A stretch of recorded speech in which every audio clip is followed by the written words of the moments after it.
Kerja Kepala BKKBN Republik Indonesia untuk launching lawan dan atasi stunting di Kabupaten Aceh Tenggara, Jumat 13 Januari 2023. Dalam sambutan Kepala BKKBN Republik Indonesia, beliau berharap permasalahan di Aceh Tenggara segera diatasi oleh pemerintah daerah, seperti permasalahan sumber air yang belum bersih, rumah tidak layak huni, dan stunting.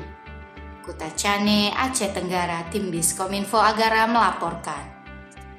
Terima kasih, kita pertama-tama menyampaikan terima kasih kepada Pak Kepala BKKBN yang telah menyampaikan, memberikan arahan dan masukan dan bimbingan kepada kita.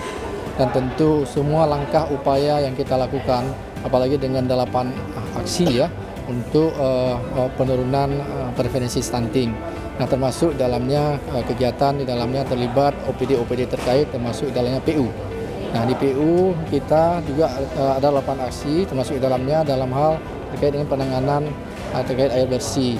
Nah, ini upaya-upaya yang dilakukan terus akan dilakukan untuk memperbaiki atau untuk rehabilitasi terkait dengan sarana-prasarana air bersih itu sendiri. Dan tentu juga berkolaborasi dengan adanya semacam PDAM dan stakeholder terkait lainnya. Terima kasih. Di sini angka stuntingnya kan masih berapa Pak?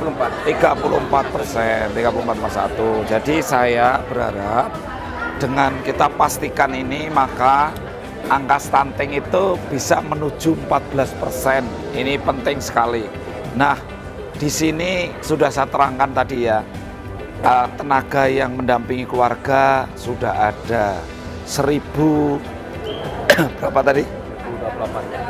1.000 berapa? 1.400 yang mendampingi keluarga. Anggaran berapa tadi? 8,5 miliar kita selenggarakan. Kemudian alat-alat ada. Nah, harapan saya tahun 2023 stunting turun drastis di Aceh Tenggara, Kota Cane itu. Ya.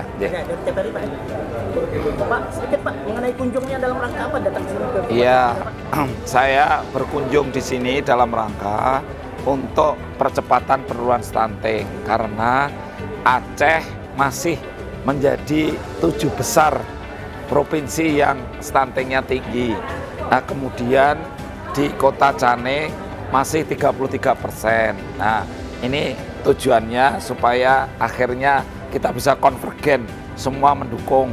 Saya terima kasih, ini tadi ada Pak Dandim, Pak Kajari, Pak Kapolres, Pak Bupati, semua mengeroyok program stunting di Kota Cane. Terima kasih, mudah-mudahan sukses. Terima kasih.